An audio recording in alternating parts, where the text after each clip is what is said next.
Steve, it is a pleasure to be hosting you here in Nashville at my house, friend. And Dave, thanks for letting me come over. It's always so nice to be around your family. Get some time with your fam, get to watch Star Wars with your son. And today is the 4th of May. May the 4th be with you. So, thank you, man. yeah. What a wild ride. Right? Who would have thought?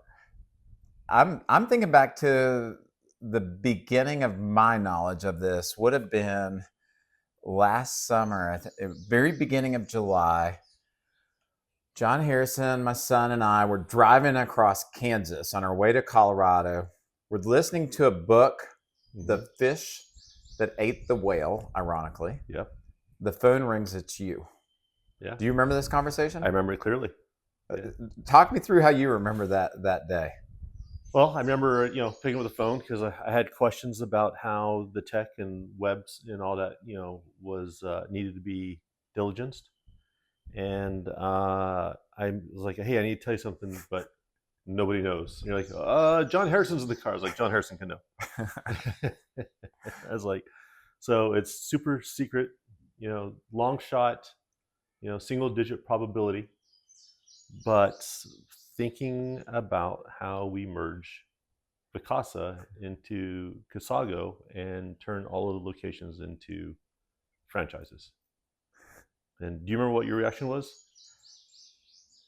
Well, I'm trying to remember what I said. I remember what I thought. What'd you think? I thought, man, this seems like... I think you said, are you crazy? Yeah, that's what I thought. Yeah. Okay, I wasn't sure if that's what I said. A single digit probability probably felt high at that moment in time. Yeah. And I want to hit pause for a second because the book that we were listening to, it's almost providential, the book that we were listening to. Then I told you about the book. You went and listened to it as well, I believe. Yeah. And it's this fish that ate the whale. It's about this immigrant that moves down to New Orleans. He's poor. He's looking for a better life for him and his family. And he buys rotten bananas. Yep. And starts to basically find a use for these rotten bananas. And then from there ends up becoming the biggest fruit salesperson in the world, with owning all the plantations. And basically he goes after the whale and takes over the whale eventually. Yep. And so it's so ironic that that's the book that John Harrison and I were listening to at the time you called, because that's kind of the story here. I mean, it absolutely is. And it's pretty funny because you started talking about this book. I was like, okay, I got to go download this book. So I downloaded the audio version and immediately started listening to it. And there's some real parallels there about, the story starting 25 years ago of Casago to today and where we're sitting. And so I remember you just going like, are you crazy? And you're headed up with your son. You're in Colorado. Yep, heading to Colorado for a month, if I remember correctly. Yeah. And we were going to hang out there over the summer. So yeah. And we had a few calls while we were out there around Vacasa.com. I remember, hey, what's the potential of this? Spoiler alert, big. Yeah. The different use cases you were looking at for the properties and such. And it was an exciting time. And each call, it felt like the probability of this, although it had started really low, it was getting just incrementally higher each time. Yeah. Odds were still definitely stacked against you last summer, but man, the mental fortitude required to stay after that step by step and stay in the moment and execute at each step had to be off the charts. I mean, there was times when it was a real roller coaster. We got turned down 3 times in one day by 3 potential, equity backers financial backers that we thought were really solid. Wow. And they came in succession throughout the day. And by the end, it's like, man, this is over. Like, there's no path forward. And then, we got a heartbeat again and it got, started doing resuscitation on the deal and brought it back. But yeah, the bankers didn't have much hope. Not a lot of people had a lot of hope in it. And there was a lot of people who we pitched, about 300 people we pitched, over 60 pitches. and the risk was just pretty high, and a lot of people didn't understand short-term rentals, didn't understand the risk, the churn. There was a lot of concerns about it, but there was a few people who believed and could see the vision, and it started with just a couple of them, and then snowballed. The truth was, my job was to find the right people. I'm not a deal guy. Joseph Riley had approached me about a franchise. Before this, we talked, and when I started to understand, I was in over my head on the deal side, which was pretty quick. My job as the CEO was to find the right people, and Joseph Riley was definitely the right person to come in and help put the deal together. Yeah. And had the sophistication and understanding and connections on the deal side, where I had a lot of the connections on the industry side, and we just started working that as a team, and that was the right move. And then getting Jeffries involved gave us credibility, and it was just a step at a time. But during the entire time, all the way up until like close to the end of the deal, even after announcement, real question marks around whether or not this was going to happen. Yeah. So I think it was very wise to involve Joseph, as you were just mentioning, and then the idea of a CEO being really the orchestrator that puts the team together, that really extracts everything out of it, is there's so much wisdom in that statement, because you can't do everything. You can do everything when you have 20 units, maybe 50 units. Yeah. At some point, doing everything breaks. Even if you're the best person at doing everything, you can't be everything to everybody all of the time. Joseph in particular, my interactions with him, he is such a man of integrity, and somebody you can trust with a big task like what you tasked him with, and then his execution is second to none. So I think the wisdom in involving him early on was off the charts. Yeah. I mean, Joe, also a former Army Ranger. He's more of the quintessential Army Ranger. Head down, drive forward, don't run the maze, chew through the maze to get to the other side, and just put his head down and got it done. Incredible mental ability to process multiple pieces of data, process it together, and articulate it back in a way that's convincing. High intelligence, just a brilliant guy, and had the kind of resources that certainly we needed in the organization. Later on in November, we named John Banzak COO, incredibly sophisticated operator, understands operations at a deep level, also high intelligence, ability to look at the business from multiple angles, challenge the ideas, have conversations, and then get to a solution and then move forward. So Well, I think one of your true talents, we were talking about this last night. I got to watch you interact with some of your team here in Nashville. Your ability to make somebody feel like they are the only person in the world when you are with them is a strength of yours, because it makes those people feel like they're part of something bigger, and they are part of something bigger. They're part of this vision that's going to actually take this industry by storm, I believe. Leadership was needed in Vacasa to get Vacasa to where it can go, and I am excited about that future, having seen a little bit of the inside plans there, and I want to talk about some of that. So your idea of empowering local operators, can you talk about that a little bit? Yeah, I mean, if you really think about like the industry as a whole, it's a relationship business, and the consolidation model in a lot of way has these diseconomies of scale, where maybe you can do accounting more proficiently, or maybe you can do revenue management at a more sophisticated level by having the ability to hire the type of talent that can do that. And those are great, but the diseconomies of scale come into place with relationships. And something that that the local property manager does well that centralized businesses don't is being local, being able to understand what's going on in market, what's going on with the events, what part of town is important, what part of town should you stay away from as a rental. Not just who you call in the middle of the night to come out and fix a problem with the property. More importantly, who do you not call in the middle of the night to come out and fix a property, right?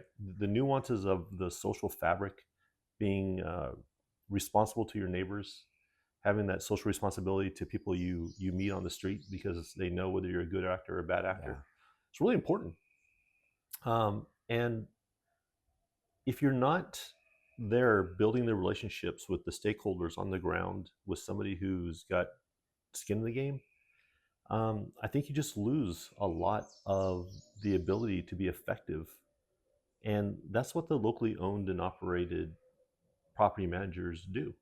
And that's where you get the diseconomy of scale. But on the other side of that, it's hard to afford the type of talent to be able to come in and give you the sophistication or insights into your accounting, or tech enablement, or to be able to negotiate for better pricing, because of scale of economy.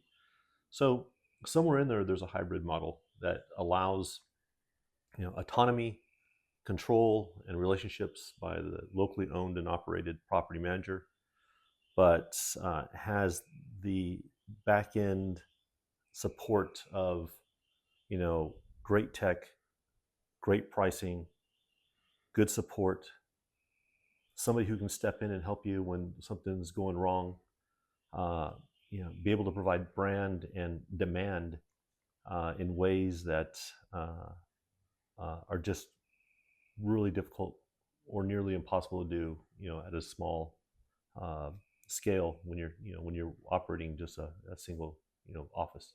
Do you think any companies will ever figure out that hybrid model, Steve? Well, I'm working on it. I'm kidding. I know one is trying to, for sure. When I think about the local level, one of the things that you cannot do from a distance is the relationship with owners. Mm-hmm. It just cannot be accomplished in the same ways it can in the hyper local model, like a franchisee or a property manager that's on the ground in Destin or Gatlinburg or wherever it might be. And I think back to my time in property management and what that looked like. It was dinners with an owner. Mm-hmm. It was getting to know them. It was calls on Christmas Day from an owner to tell me Merry Christmas. Yeah. And when you think about that, when somebody wants to be talking to you on Christmas Day and telling you Merry Christmas because they consider you that important in their life, that's not an owner that's going to churn next month. Yeah. And I think that when we get behind these spreadsheets and we look at the churn numbers, we lose sight that there's people behind these numbers. Mm-hmm. It's often said about employees, they don't want to be a number. Neither do owners. No. They don't want to be a number on your spreadsheet. They want to be a relationship with you and your team.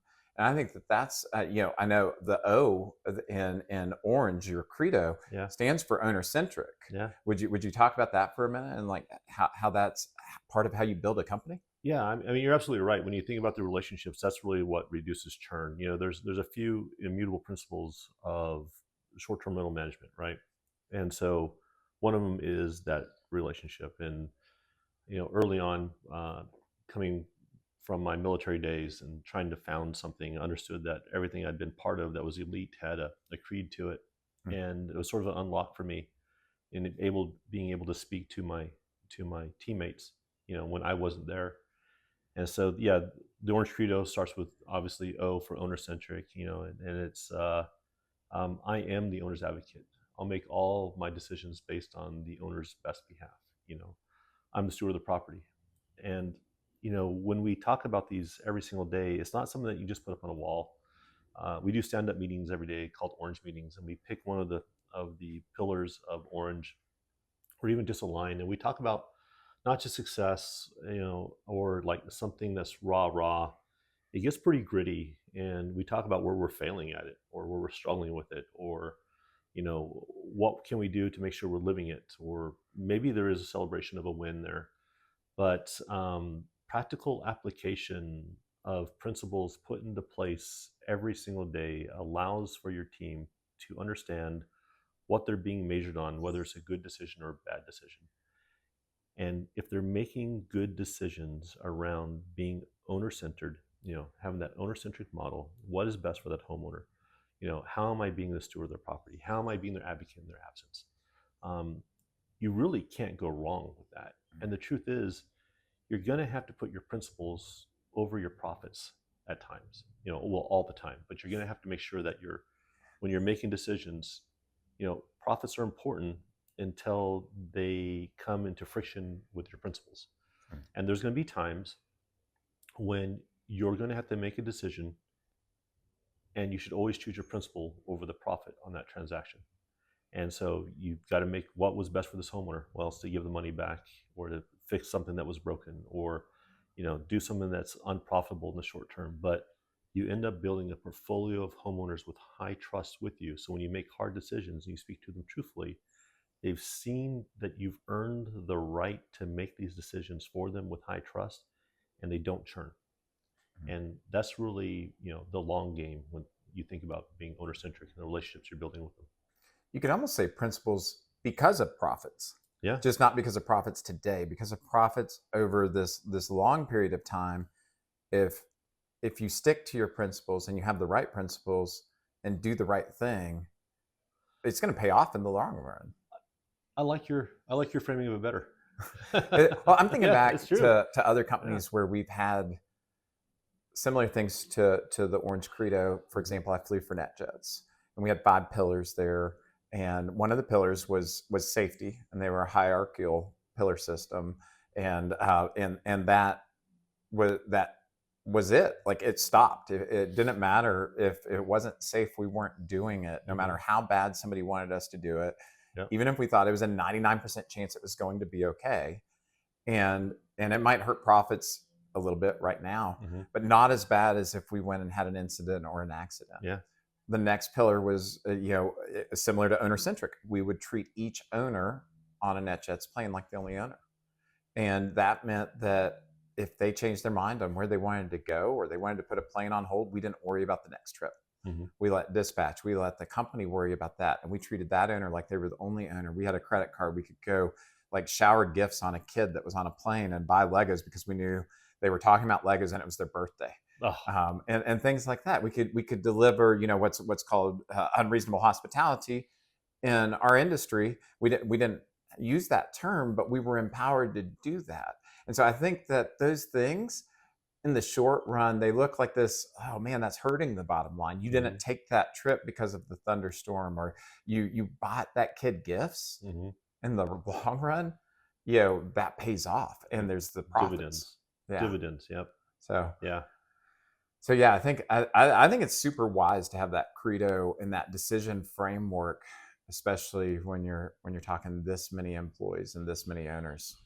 You have to be able to speak into people when you're not there. Culture is nothing more than the social norms of a group in the absence of direct oversight of leadership, right? And so can you say that again? Culture is nothing more than the social norms of the group and how they're making decisions in the absence of direct oversight of leadership. Wow. Right? Because how are they making decisions as a peer group and holding each other accountable? How are they thinking about the norms of what they should be doing when nobody's looking? We talked a little bit about what do you do when nobody's looking last night? Yeah. And that was a great conversation. And it comes down to what is your culture? And your culture is nothing more than those social norms and how the body expects itself to act. Yeah. Wow. Okay, so we have a lot of questions that are coming into me this year from property managers, and you're now one of the undisputed leaders in the space, if not at the very top of the pile now. So congrats on that. Thank you. But what would you say to some of these property managers that are hurting right now? We were just talking about owner churn. Owners are churning in some markets because bookings are down. How would you tell a property manager that's dealing with reduced revenues and owner churn in a market that's hurting right now? What advice would you give them? Yeah, I mean, first thing just get your house in order. Make sure that you're looking at your cash flow analysis. Make sure that you're not getting yourself into a situation. Understand your trust. Make sure you're not conflating your own income with trust income. Make sure that you're doing the right things there. Then when it comes to churn, context with the homeowners is important. Making sure that you're doing proactive communications. And the truth is, the best thing you can ever do with a homeowner is tell them they're down by 20%. Tell homeowners they're down by 20%. As long as you can explain that the rest of the market is down 30% and they're winning, right? Okay, so the delta matters. Yeah, but they know they're down 20%. There's this mindset, and I've been in the mindset because there's fear around talking to a homeowner who's not complaining and stirring the hornet's nest, right? And so do you really want to get into that? Well, they know that. They're just not talking to you. They're either talking to you or they're talking to another property manager about it, but they're talking to somebody about it. So you better get clear with them and have the conversation with them directly. If you can show them that you're beating the market, then why would they go anywhere else? But if they don't know that, if you're not contextualizing to them that they're actually in a better place for you than without you, then you're leaving yourself open to churn. And I think those are the sort of conversations we have to have. There's a gentleman who's looking to buy one of the large markets as a franchise. He's a veteran in the industry, really cool guy. I'm really excited to be able to work with him. And he came to me and he'd read the credo, and we talked about the credo a lot, and what it means and how he was aligned with it. And I asked what was important to him when he came to homeowners. He said, always beating the market. He's like, it's not about doubling revenue over last year. It's about always making sure that we're beating the market in every single way.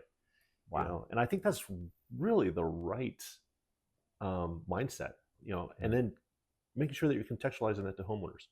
Yeah. I think that's brilliant, and in a way I hadn't thought about it clearly. I think those conversations where you're like, you're beating the market by 5%, you're beating the market by 20%. How do you argue against that? There's so much wisdom in that statement. When you think about financial advisors and how they manage portfolios of money, it's that same mindset. It's not always going to be a 20% return. Yeah. But what you want it to always be, if you're paying somebody that's an investment bank or a financial advisor to manage your assets for you relative to an index, you want to outperform that index. Maybe the index dropped 30% in your example, but your portfolio dropped 20%. You aren't happy about losing 20% of your portfolio, but you're really happy that you didn't lose 30. Right. And so I think there's an application there. And even on these businesses at the whole, I think sometimes as an industry like vacation rentals and short-term rentals is expanding, we can get lazy because it's easy to grow. And I think there's a lesson in what you were just saying about measuring your growth relative to the growth rate of the industry. Yeah. As a short-term rental manager on a per property basis, like, don't just look at it like, hey, my portfolio grew 10% this year. Well, what did supply grow this year? Right. How do you measure up on that in your market? Because if you are not at least achieving the same growth rate as the industry you're in, you're actually shrinking. And when this thing starts to contract, you're going out of business. Full stop. Yeah. 100%. Yeah. Context to the industry as a whole is really the right way to be thinking about, your own business, context of the markets you're in, context to the properties that you're competing against, context to self-renting owners. How are you doing against them? I mean, they're your competition. Thinking about other property management companies, I think all of these matter. It's a much more holistic way of thinking about it than that microcosm of just how am I doing compared to last year. Yeah. Yeah. So you talked about some of these markets are going to become available as Casago franchises for people that are interested in that. What does that process look like? How would they reach out to you or your team? Yeah. So if somebody's interested, they should definitely reach out. We've got a lot of inventory, and we're excited to find the right partners. If you believe that you can be a good steward of, the teammates, the homeowners, the community, and your own business, you should definitely reach out and have a great conversation with us. It's Joe at Casago.com is a good guy to get hold of, or Katrina at Casago.com. Okay. She's in charge of sales. She is, if you guys don't know her, she is one of the strongest, smartest people you could ever meet, and a fantastic property manager, and would love to talk to you about that. Okay, so let's say somebody decides to buy a market. Mm-hmm. Can you talk through Casago University, some of the support that you're able to give your franchisees once they're in the system? Yeah. So, the process essentially, we have a discussion, we interview each other, uh, and make sure that we're going to be good partners, that it's a good fit. Walk through the franchise disclosure documents, look at the inventory, and make sure that we have a good value assigned to it that's fair. There's financing available for it. Then once it closes, putting everything into your own system and getting you up and operational, going through Costco University. It's Costco University is a 3-week course. Part of it's in person, for key stakeholders. We also have an online version for those who can't travel, and actually be there. You just can't afford to have everybody there in a large operation. Make sure everybody gets onboarded, understands the systems. We come out to help you with the initial kickoffs. After that, there's multiple calls a week through Costco University for support. You have partner success managers with specialties who help you with everything from accounting to operations, to tech, who are constantly on the call with you. The truth is, if you haven't talked to us a couple of times this week, you're not picking up the phone or showing up to your meetings. We have a fantastic community that also provides the many-to-many support. The community is constantly supporting each other as well. And then, beyond that, we're making sure that you're outperforming the market in every level you need to. One-on-ones, we have a complete success program that we put you on a yearly basis. Make sure you're hitting your own personal metrics and your goals. We have something called the short-term rental operating system, which has been operationalized now, helping you with just how to run the business. How are you thinking about the business? How are you running it? How are you hitting your goals? How are you meeting up with your teammates? How are you talking to your homeowners? It's all based in a software we built called Let's Go, which provides a system to help you be successful within that. Who named that? I can't remember who did name I that. like that name. Let's go. Oh, I think it was you. No, that's awesome. So I think it was you. We were in Cabo, and you said that. I think that's how it came to be. I did not name that. You're remembering somebody else. Oh. I wasn't in Cabo. Okay, we'll cut that. Yeah, let's cut that last 20 seconds where we're talking about the naming. We were in the pool when we got named. So I love that name. That's great. So you just described what would be almost depressing to me if I was not a Casago franchisee. Like, let's say I'm in a market, somebody else has already locked up the franchise in that market. You just said, okay, my competition can go to this university. Their entire team can do that university virtually. You've got systems, technology, processes, operating manuals. Mm-hmm. Okay, everybody can't be a franchisee. No. And I know you care deeply about the entire industry, not just people who are our franchisees. Sure.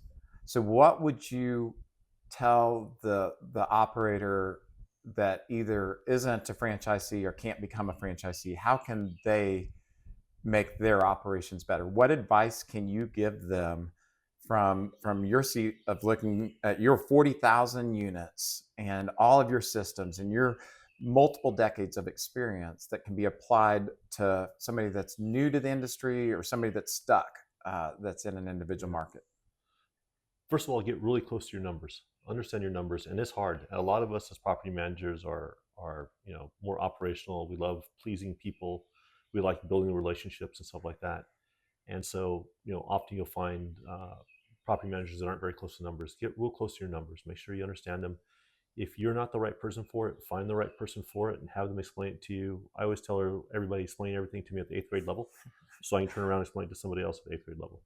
And the truth is, you don't understand it until you can explain it at 8th grade level. And so it's the fundamentals that matter. Make sure you have your P&L. Make sure you have a cash flow analysis. Make sure you have your balance sheet. Make sure you understand your trust. These are the type of things that are just and have a budget. Yeah. If you have those 5 things, you're going to be okay at any level. you may not be sophisticated, but you're going to understand your business. So that's number one. Then go out and build relationships in every direction, 360 degrees of one relationship at a time with the stakeholders.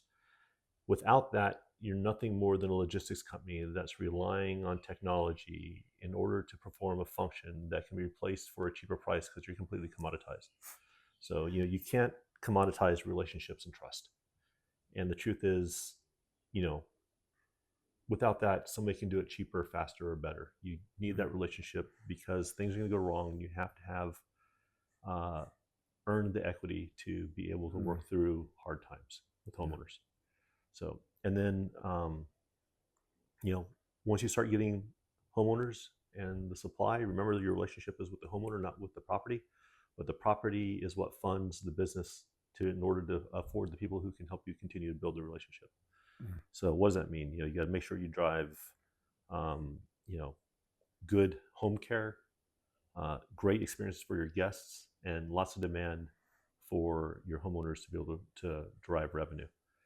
I think that's when you think of it from the ecosystem of creating agency for great experiences with your guests who will pay a fair price for your homeowners to receive that money by creating these 5-star experiences, these genuine hospitality moments.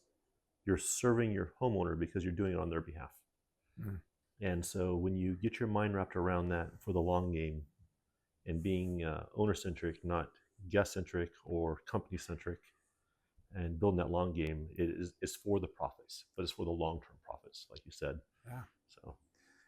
Yeah, so much wisdom in that. On the technology side of things, what advice can you give there? I mean, remember the technology is there to enable you. You guys have heard me say it a lot. Technology is there to make you bionic, not robotic.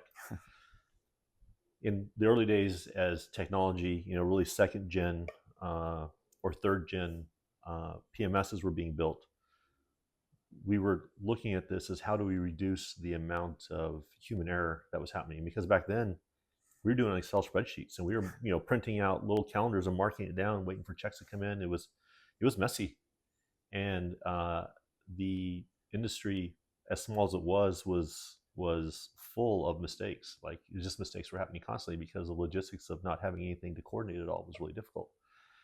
And so I think we overshot the technology to the point where it got to a point where you never even have interactions with your guests, right? Like, they make a reservation on an OTA that you didn't have to build.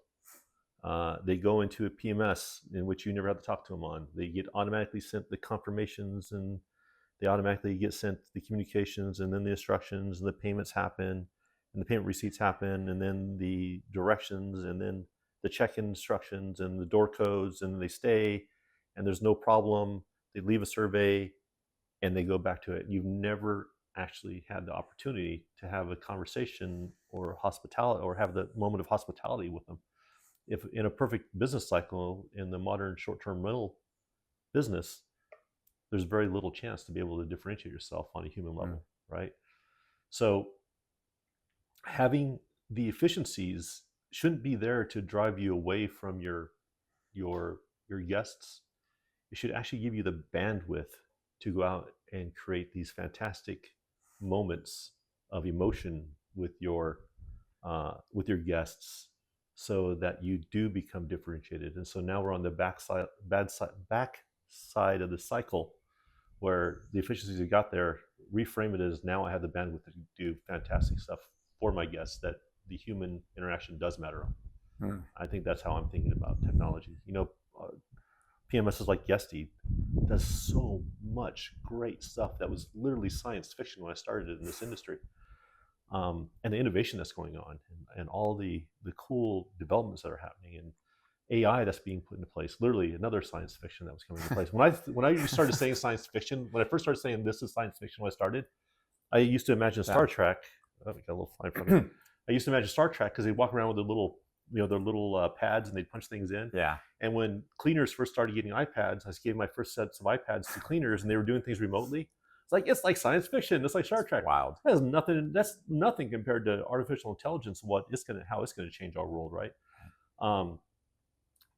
Guesty's on the cutting edge of all of that, and I would just say that take that and contextualize it to this is going to do amazing things for me. Not so I have to deal with the guests less, but where I can deal with my guests and homeowners in a much more meaningful way because I now have the bandwidth. It's almost so I think about AI, and a lot of people are worried AI is going to replace them, all of those things. But AI is really this force amplifier on our time that allows us to do more and do better. Right.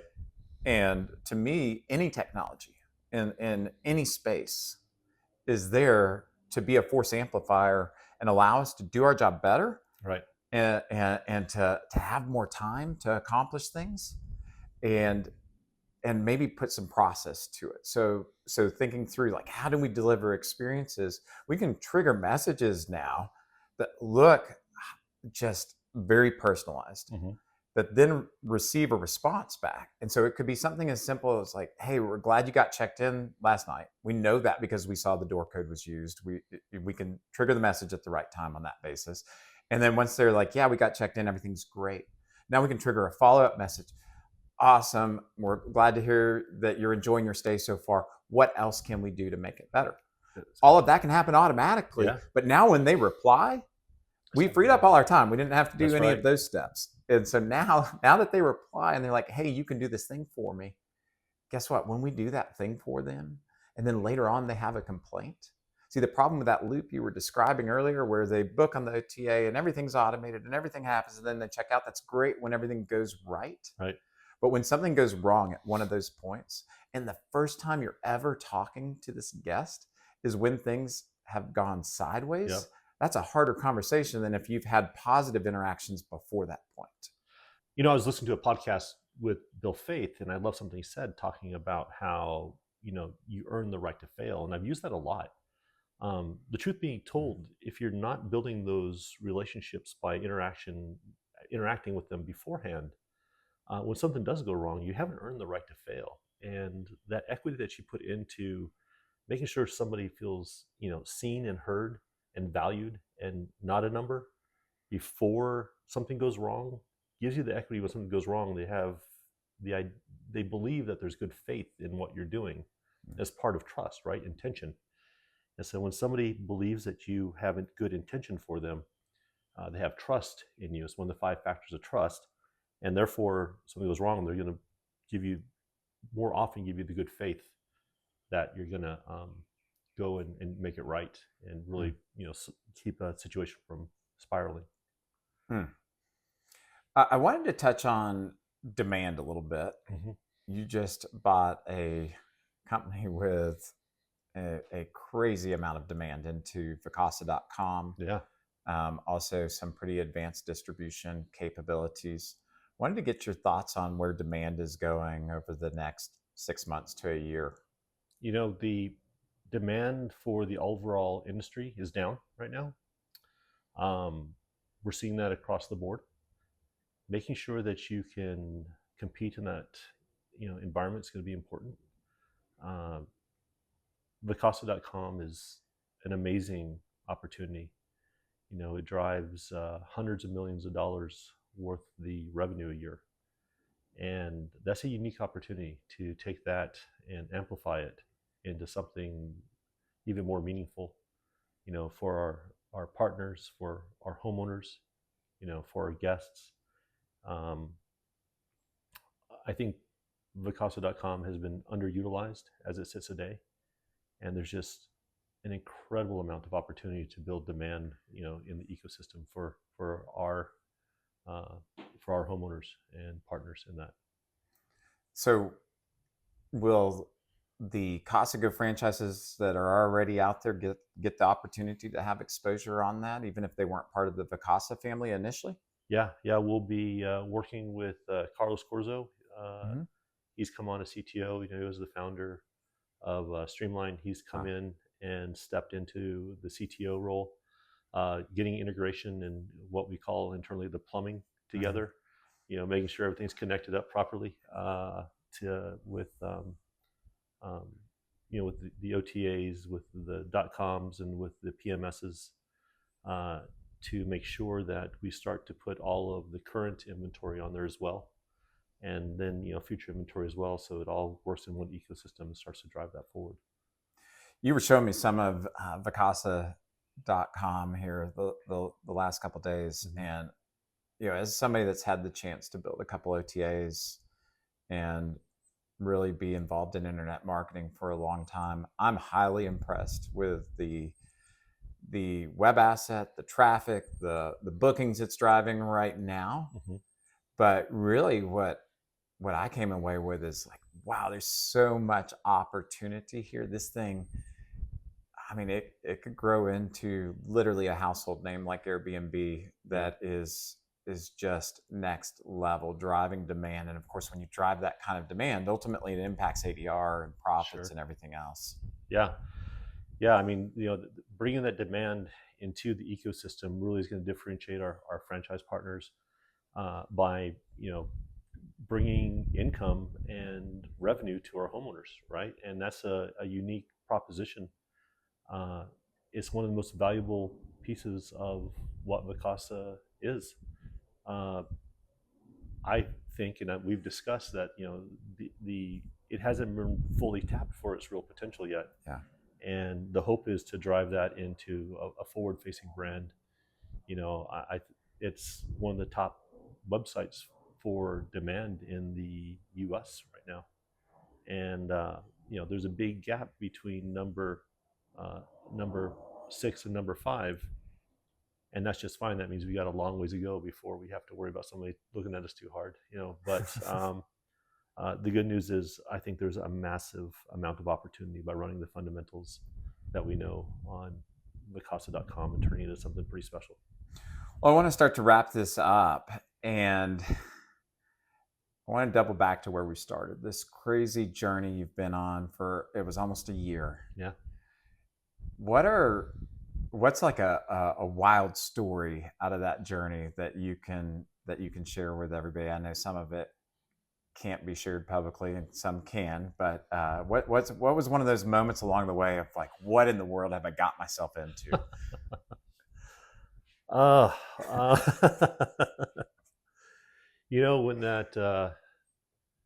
When that bid came in from the other company, from the hedge fund, and these guys have a lot more money than us by far. We're outgunned, and looked at it, and I thought, just how in the world are we going to get over this next hill? And it was a lot of maneuvering and a lot of good faith and a lot of thoughtful strategy that ended up winning the day, and really grateful for the team that put that together. At one time there was a question to some of the people involved if they'd picked the right horse, and when that was all finished, they picked the right horse by staying with us, and pretty grateful for all the people that remained faithful through the whole thing.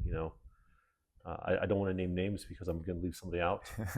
I feel like I could, I need a list to name all the people that were faithful through the whole process. But tenacious, loyal, visionary, operators, investors, and consultants and guides and friends who really made it happen. I may have been the one to start calling people to get it organized, but it was all of those people that really did the work, and the loyalty amongst them is what made the deal happen. Because there's really no reason we should have won. I would argue with that. So you may have been outgunned financially by some of the huge banks and firms. What you weren't outgunned on was strategy And that strategy was built on 25 years of hard lessons. It was built on, you'd already built a franchise system. Mm-hmm. You knew how to empower individual local markets. You're literally wearing a hat that says local. Yeah. You understand how to go into a market and empower a staff and let them take care of owners and take care of guests. The things that took Vacasa.com from the IPO price down to where it ended are the exact things that are your skill set that can turn it back around. And so I don't think this was like a outgunned. I think you outgunned them because of your history, because of what you'd built brick by brick by brick over 25 years. I appreciate that. And, it's when I think about the journey, it felt like things weren't going very well. And we were in a meeting with potential investors and some of the investors that are with us today. And it just didn't feel like it was going to happen with these guys. And I've been pretty quiet during the pitch. There was a lot of financials, and we're discussing a lot of sophisticated tools of how this works. And I looked at the lead on the opposite side of the table, and it's like, you've been lied to. And the whole room stops. I'm like, uh-oh. And, they're all eyes on me. It's like, well, this is either going to make it or break it, but I'm here now. It's like, you were lied to. They told you it was a tech play. It was never a tech play. It was always a people play. It was always about the relationships, and you got lied to. And like silence fills the room, and like nobody says a word. And all of a sudden, the lead, investor from this group, who I really have come to respect, looks at me and goes, "He's absolutely right." And suddenly that felt like that was when the teeter-totter, the fulcrum had shifted to our side, and that's when the momentum started to happen. And so I think that when you think about the story, it was always about the people. I think that's a good place to wrap this up. I would just say, if you have questions for Steve, put them in the comments where you see this video, and my team, we'll get those to Steve in a format where he can get those back to us, and we'll try to reply to each of those. So if you can just put any questions you have there in the comments, we will do our best to get those answered and back to you. Steve, brother, thank you for doing this. Thanks for coming to Nashville to hang. And so proud to know you, man. You too. And the industry has a special person at the helm of the biggest property manager in the world. Thank you. I'll work as hard as I can to make sure I honor that stewardship and continue forward and making it something good for all of us. Thank you. Thanks, buddy.